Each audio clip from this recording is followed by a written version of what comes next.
Pues vamos a confrontar primero dos cosas. Vamos a tratar de entender primero dos cosas de lo que he estado hablando en este momento, como son la acupuntura antigua frente a la acupuntura moderna. ¿Sí? Aquí en esta imagen que ustedes ven aquí, acompañando estas letras, vemos un texto chino antiguo, pero vemos unas agujas de confección moderna. ¿Sí? O sea, hay cosas que podemos rescatar, hay cosas que podemos extraer desde el pasado más remoto porque son parte de la esencia también. Porque en el mismo extractor donde pusimos todas estas técnicas de las que les he hablado, también pusimos la acupuntura tradicional.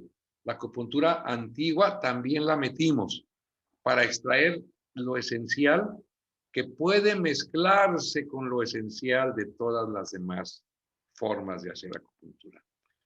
Este trabajo nuestro, este esfuerzo nuestro lo realizamos desde hace algunos años, lo empezamos a crear desde hace algunos años y lo catalogamos dentro de un concepto, el concepto de la acupuntura esencial mexicana, ¿verdad? Porque era creación acá en estas tierras de la América Latina, ¿no? Entonces, esta acupuntura esencial mexicana, esto es el interés que tenemos y es algo nuevo, es algo creado nuevo, una forma nueva de ver las cosas. Entonces, tenemos a la acupuntura antigua frente a la acupuntura moderna.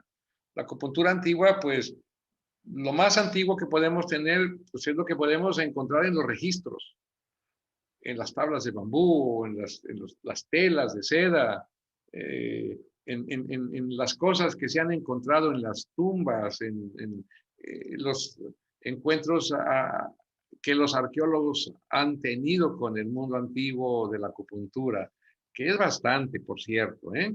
Es bastante. Tan bastante es que los arqueólogos tienen una interrogación sobre el origen de la acupuntura. Porque todo mundo, lo primero que cuando decimos acupuntura pensamos en China y volteamos hacia el pasado y volteamos hacia un pasado chino. Pero antes de que la China existiera, antes de que existieran los reinos que después conformaron la nación china, antes de todo eso, pues había pequeñas comunidades nómadas o seminómadas, no solamente cruzando por Siberia, por el desierto de Gobi, por las mesetas de China, por los montes tibetanos y al sur por Indochina. O sea, había gente en movimiento.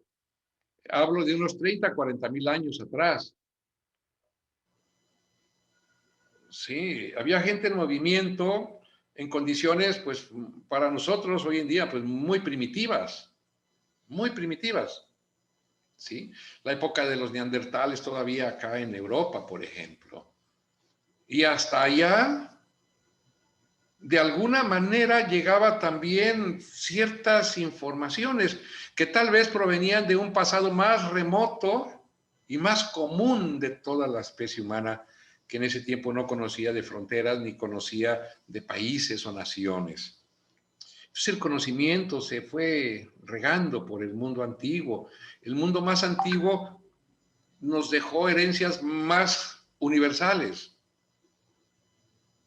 ¿Sí?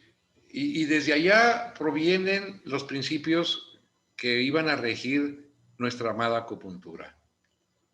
¿Sí? Mucho se relaciona la acupuntura con el taoísmo e incluso con el confucianismo, pero más hacia el taoísmo. Pero el taoísmo, cuando surge como tal, con Lao Tse, el taoísmo nace más o menos en la época en que se escribe el libro del Emperador Amarillo, que es, para nosotros los del mundo de la acupuntura, es como, o fue como la Biblia. Fue como la Biblia, porque ahí se escribieron, en el Su Wen y en el Ling Shu, se escribieron los preceptos o principios tanto filosóficos como prácticos de la acupuntura y de la moxibustión. Sí, en un libro que era el canon de la medicina interna, auspiciado, promovido por el emperador amarillo, el que unificó la China, el gran emperador amarillo, aquel de las sepulturas de los soldados de terracota,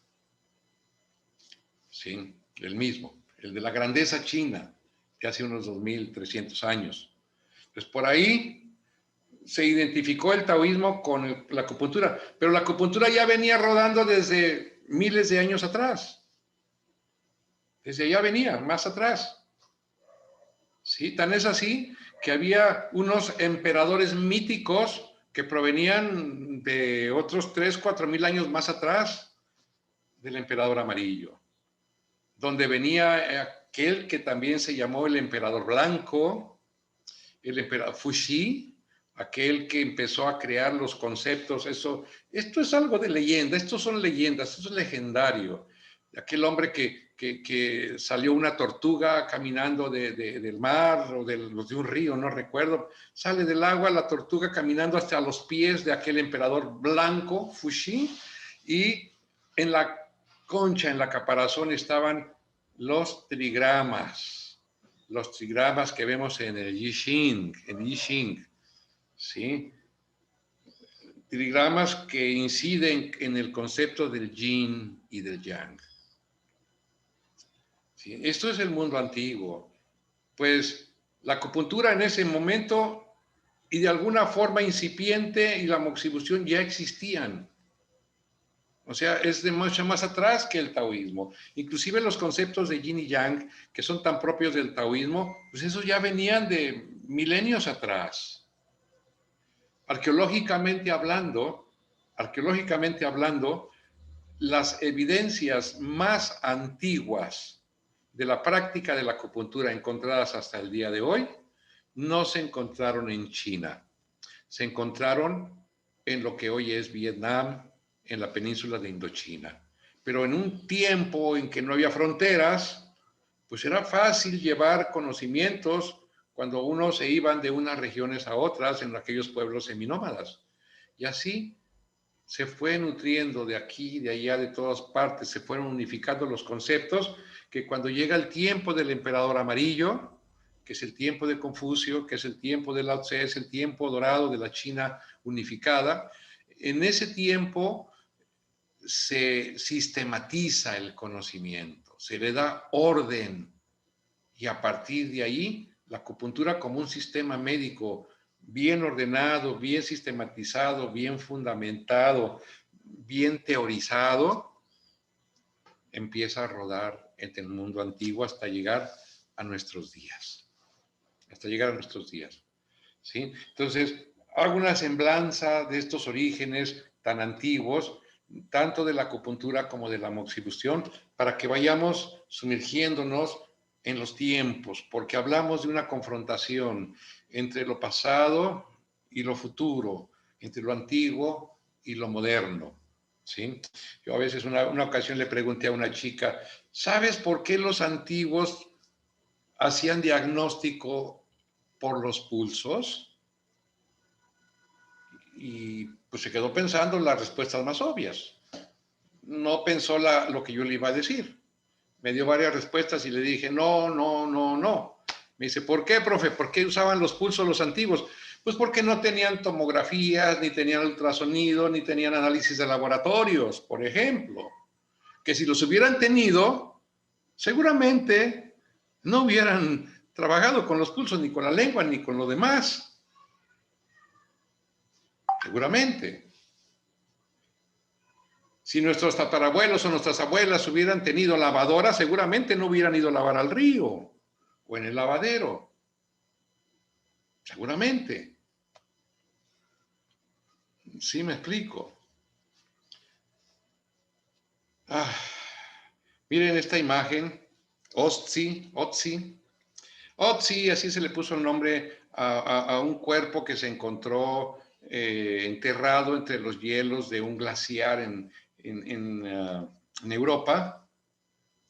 Y curiosamente tenía tatuados, o tiene, porque ahí está en un museo, creo que en Austria, si no mal recuerdo, tiene en sus extremidades, tiene tatuados puntos que curiosamente coinciden con puntos de acupuntura. Y no cualquier punto de acupuntura, sino tiene tatuados puntos de los que nosotros sabemos que son los más usados, los más efectivos puntos de acupuntura en Austria. Hace 5.300 años, 5.300, más de 5.300 años, este hombre traía tatuado unos puntos de acupuntura. Claro que también más reciente fue el descubrimiento que se hizo de la tumba de Ma Guangdi en China, donde se encontraron libros completos de acupuntura que datan del año 198 antes de Cristo. Se han encontrado también evidencias arqueológicas en donde han encontrado, como lo que ustedes están viendo aquí. ¿Qué creen que es esto? Son las agujas que se usaban antiguamente, de estos tipos de agujas. Eran clavos. Los chinos usaban unas agujas, obviamente la tecnología no les permitía hacer unas agujas filiformes o unas agujas tan finas como las que usamos nosotros. Al día de ayer algunos preguntaban sobre las agujas. Claro que vamos a hablar sobre las agujas para que tome nota, pero no son agujas como estas, así de gruesas. ¿Sí? Yo creo que si nuestros pacientes ven una aguja así de gruesa, de hueso, por ejemplo, se levantan y se van. ¿Sí? Pero era lo que los chinos hacían antes. Imagínense insertar esas agujas en el cuerpo humano. Mire usted, aquí tenemos varias figuras, varias cositas, de las cuales algunas nos deben llamar la atención. Por ejemplo, esto que vemos aquí y que tiene un grosor de 1/10 de milímetro, es un cabello. Es un cabello humano. Mide aproximadamente 1/10 de un milímetro de grosor. La aguja de acupuntura, no veo dónde anda el cursor y salió de ahí arriba la flecha. La aguja de acupuntura que tenemos aquí, ¿sí? Viene siendo de grueso de 1/4 parte de un milímetro. No la 10ª parte. El cabello es de 1/10 parte de un milímetro. La aguja de acupuntura que tenemos aquí, es la de 25 milímetros. Es de las más usuales. A lo menos es mi favorita. Yo sé que hay otros que tienen otras favoritas. Ustedes que son acupuntores ya compran sus agujas y a veces dicen del calibre 30, del calibre 32, del calibre 34. ¿Sí? Esta que ve usted aquí de 0.25 milímetros, esta es el calibre 32. Por muchos es la preferida. En mi caso personal es mi preferida, aunque yo creo que a Eli le gusta mucho el calibre 30. El calibre 30 es un poquito más gruesa, un poquitín más gruesa. El calibre 30. ¿Sí? El calibre 32 es esta. Es una aguja de combate, que ni es tan gruesa, tan dura, tan rígida, ni es tan flexible, tan débil, ¿sí? Y la del calibre, hay calibre 34, incluso hay calibre 36. El calibre 36, pues ya prácticamente es un cabello. Y a la hora de insertarla, a veces se mueve tanto que nos impide trabajar bien, nos batalla. Entonces, entre el calibre 30 y el calibre 32 está el grosor de las agujas más apropiadas para usar en lo general. Y me refiero en lo general considerando que las agujas midan desde 25 hasta 40 milímetros la aguja. Miren, aquí mismo vamos a señalarles otra cosa. La aguja se compone de 2 partes. Esto que es el entorchado, y esto es propio de la aguja china. La aguja china lleva un entorchado arriba. ¿Sí? Es el asa, es la agarradera.